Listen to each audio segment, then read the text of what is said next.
I got to basic training September 4th, 2001, exactly a week before 9/11. And I was overseas for a year in the Kuwait, Iraq area, and definitely saw some combat there.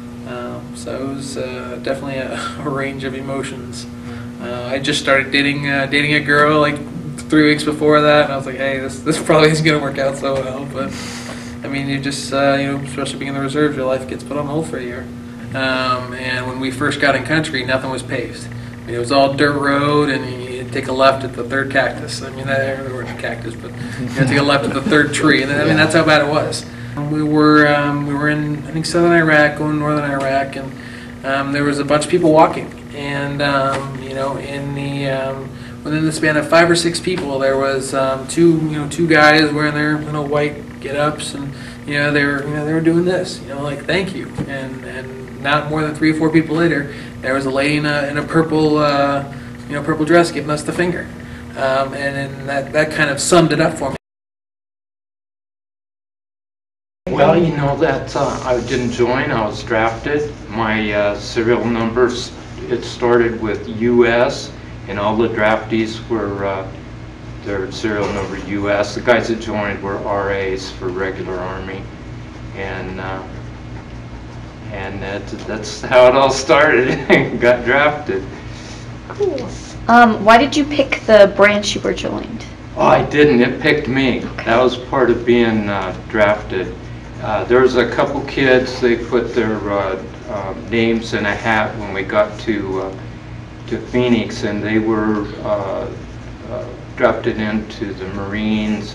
I think there was 4 or 5 of those, and then one went into the Navy. All the rest that were drafted went in the Army. Did you have any boot camp or training? Oh yeah, I was so blessed. I went to basic training at Fort Ord, California, and the weather was great, unlike the people that went basic training in the South United States. That was hot. And after basic training, I went to advanced infantry training at Fort Ord as well.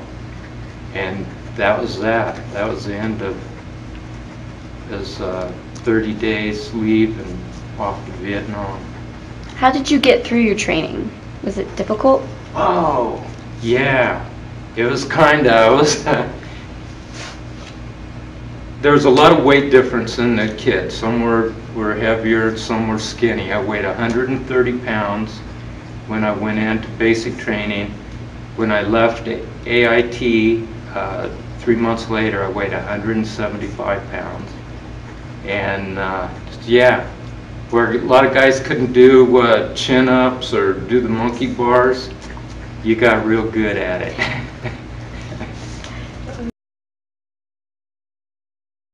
I became a pilot in what was known as VMO, an observation squadron. At what time did you? That would have been probably in 51. Oh, in 19, let me think a moment here. 1951, I did have a crash in Corsair. Oh. I have no idea what happened. I was flying. All I knew is I was the adjutant and personnel officer for the squadron, so I had to run up to Cherry Point periodically, which was a short flight. And all I know is I went up there, went to wing headquarters and took care of my business, went back to operations, and 2 weeks later I woke up in the hospital. But what apparently happened is when I went back into land, something went wrong, and I ended up way short of the runway. And from the tower, they saw smoke coming up. The field was a smaller field. It was called Peterfield Point. It's now called Marine Corps Air Station New River, near Camp Lejeune. Now, did you suffer any major injuries from that? Yes. Yeah, they pulled me out. I was very fortunate. The plane broke up, the wings flew off, the motor engine flew out in front, and I was sitting strapped against the armor plating. And a friend of mine jumped on the fire truck as they started coming out, and they got to ditch they couldn't cross. So he told them to wait until they got to the ditch to hit the brakes, which gave him momentum to go on over, and almost threw him into me. So he grabbed my shoulder strap and seatbelt clasp and started to pull it off, and it just flew apart. And so I fell off into him, and he threw me over the shoulder, started running, and the aircraft blew up. But in the meantime, the fire had burned my ears and nose and eyes and so forth. So this was burned down to the bone here. And then my right thigh was crushed. And then I was cut up a little bit on the legs. But I don't remember any of that. Sometimes I think I remember, but I know what I remember is what I was told by my fellow squadron mates that, you know, saw part of it and saw me after it happened and so forth. So that delayed me in going to Korea. That happened in, would have been June of '51. In order to get through boot camp, you had to swim 50 yards, one way or another. You had to swim 50 yards. And the idea was, if a ship goes down, if you can't get 50 yards away from the point where she goes down, you're dragged down in the whirlpool. But if you can get 50 yards away, your chances are good that you can escape. So everybody is required to learn to swim 50 yards. Well, you take people from all over the country and put them in a boot camp, and some of them don't even know what water is. Hard to believe, but they lived out in the middle of Kansas and saw little water. Water was to drink and to wash in, and used very carefully, not swim in. So consequently, a lot of them were frightened of water, but everybody had to swim.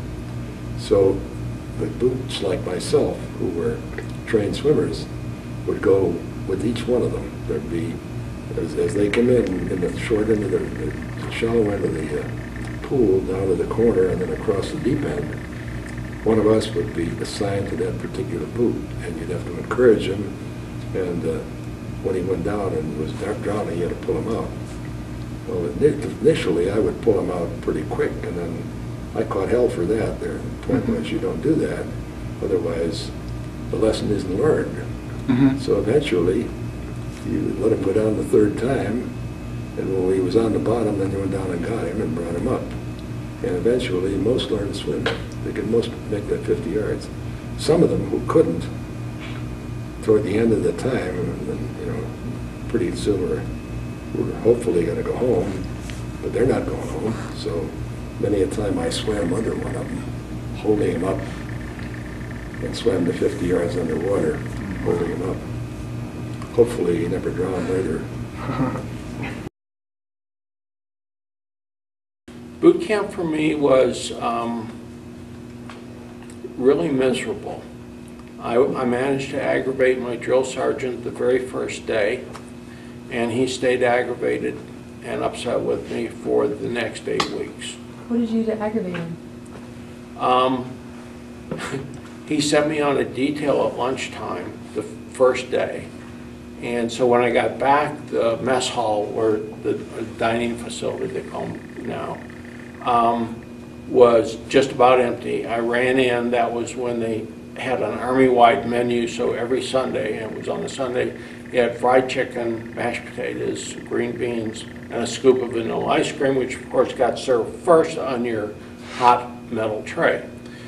So I sat down to eat, I started shoving food in my mouth. He came in and said, "Fall out," which means everybody out. And I just kept eating, and he came over, he said, "Didn't you hear me?" I said, "Yes, Sergeant Berman, but don't you remember you sent me on a detail? I just got here, I haven't had any lunch, I didn't get breakfast." He said, "Oh, I'm sorry. I should have realized that you'd be hungry. Could you stand up for a second?" So I stood up, so he took my chicken, my mashed potatoes, my green beans, and my ice cream, put it in my pockets, and told me that I could take it with me. Oh my goodness. So that was my introduction to boot camp, and it kind of went downhill from there. Wow. But I survived it, and it was miserable for everybody. And and there's a reason for it. Everybody hears horror stories about boot camp. The very purpose of boot camp or basic training is to break an individual down to base core, okay? And then they build you back up, so supervised, so that you know exactly what limits you're capable of. It's a very humbling experience. It's a miserable experience, but my personal opinion is that everybody should go into the military service for 2 years after they finish high school. The anti-war movement to me was you know, they can talk about ideology and on everything they want. Is cowards. You know, I don't want to go to war, so this is the way I'm going to get out of it. Because I met I had a medic who's the bravest person I ever met in my life. He refused to carry a weapon, and he refused to take cover in the heat of battle. And fortunately, nothing ever happened to him, but Doc Thompson, and he's a marketing manager for a meat company up out of Wisconsin now, but he was a conscientious objector. But he still felt, you know, he still felt that he had a sense of duty to his country, you know. And as long as he could do that without having to personally engage in the killing of others, and he could help others, he did it.